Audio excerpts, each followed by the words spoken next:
Hi class, Dr. Smiley here, starting our week 3 with the physical properties of nitrous oxide oxygen gas as well as the equipment.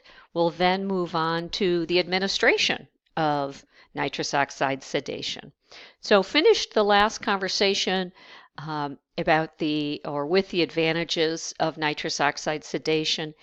It's an anxiolytic, an anti-anxiety medication, a relative amnesic. Most importantly, the onset of peak effects and the recovery is rapid. Peak effects occur in 3 to 5 minutes. Recovery is very rapid. But in addition to nitrous, you can use other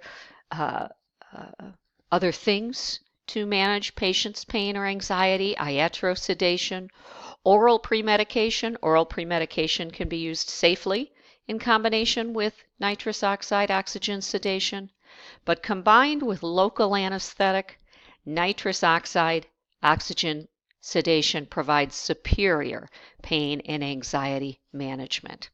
So on to some of the properties of the gases themselves.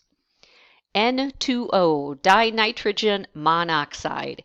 It is a sweet-smelling, colorless gas, a gas at room temperature.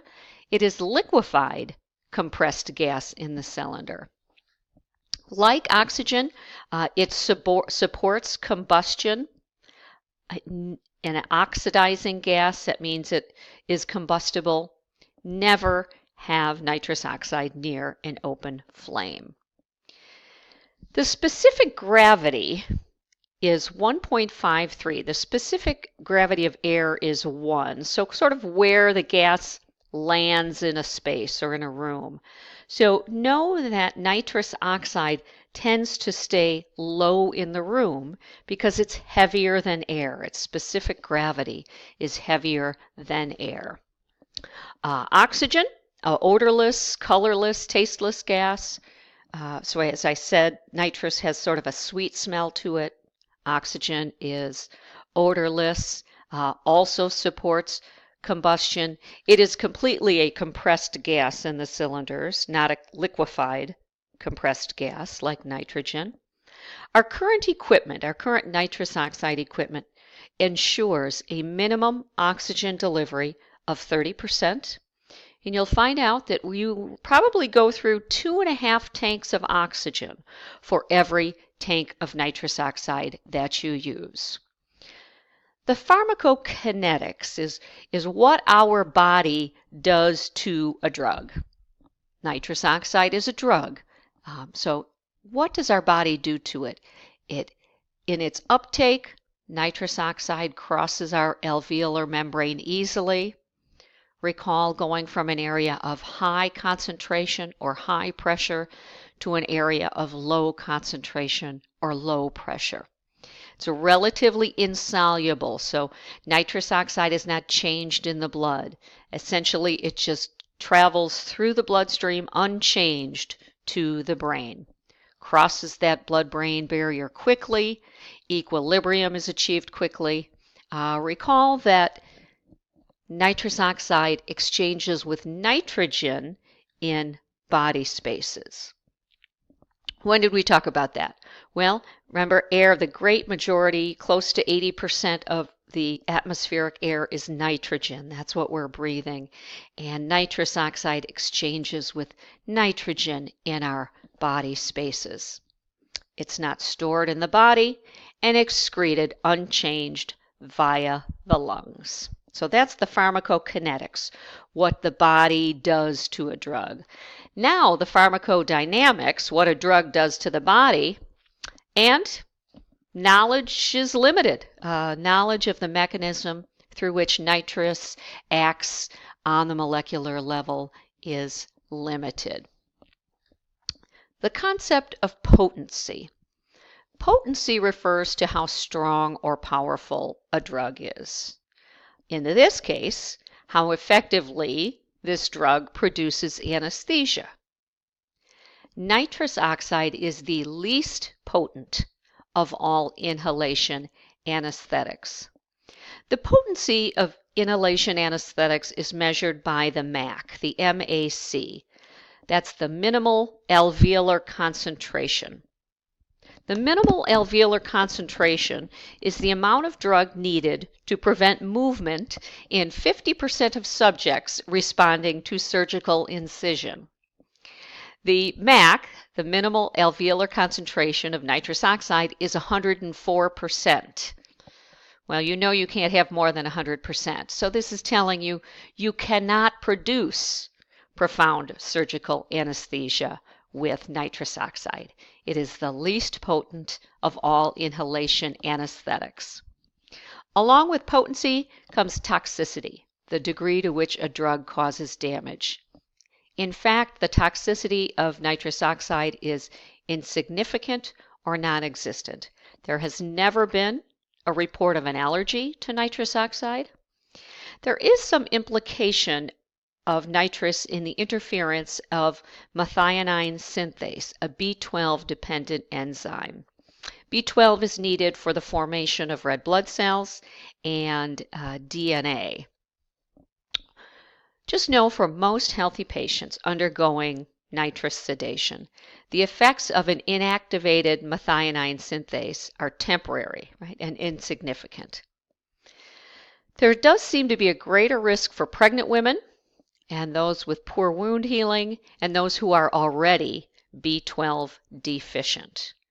Nitrous oxide is not recommended for pregnant women in their first trimester before organogenesis is complete. So that's sort of the chemical background of nitrous. Now, manufacturing. The raw ingredient is ammonium nitrate. Ammonium nitrate is also in fertilizer.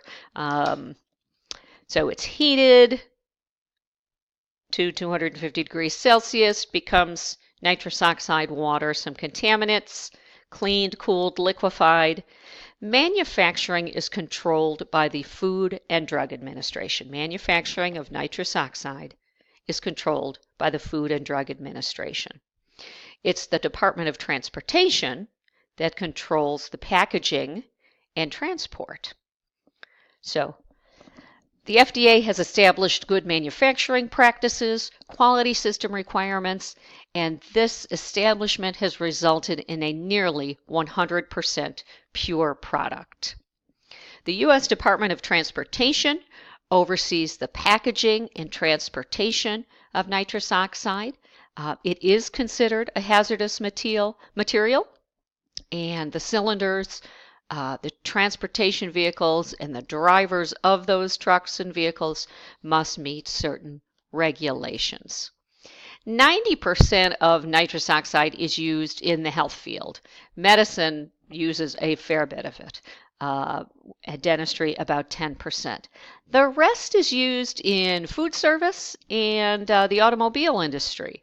It is the whipped cream propellant in the Ready Whip can. It's injected into potato chip bags to keep them from going stale. It's also used in automobile airbags. So that's the manufacturing of the gases themselves. What about the equipment? Several manufacturers listed here. In the 1970s, manufacturers of sedation equipment, nitrous oxide, oxygen sedation equipment, incorporated a fail-safe mechanism to ensure that no less than 21% oxygen, right, equal to the oxygen concentration in the air, would ever be delivered to the patient. Today, the fail-safe standard is no less than 30% oxygen.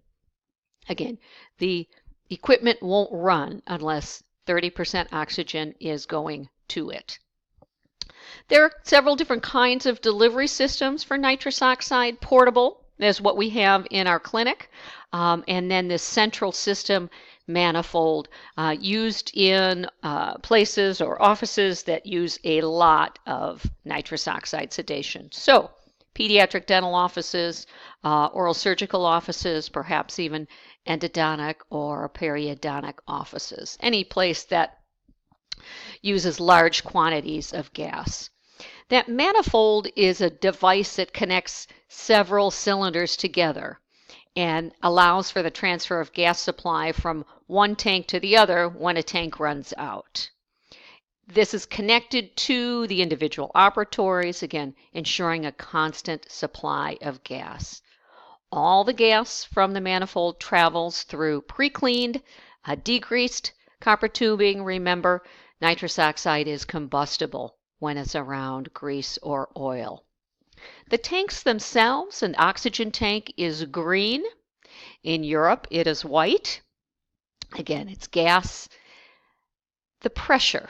A full tank of oxygen has a pressure of 2,000 psi, pounds per square inch. And here's a gauge showing you that.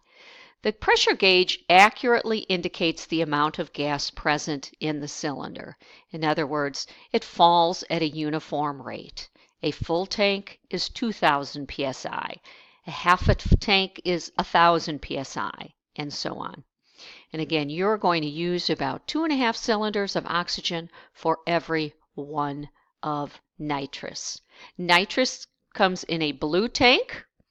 In its physical state, it is gas and liquid, right? Liquefied, compressed gas.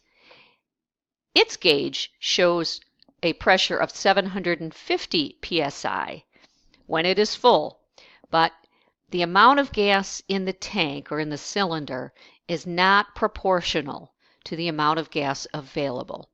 In other words, a full tank is 750 psi. A half a tank is 750 psi. A third of a tank is 750 psi. The gas, until it's a quarter of a tank or less, that pressure gauge will not drop. So you don't really know how much nitrous is in the tank. For storage, no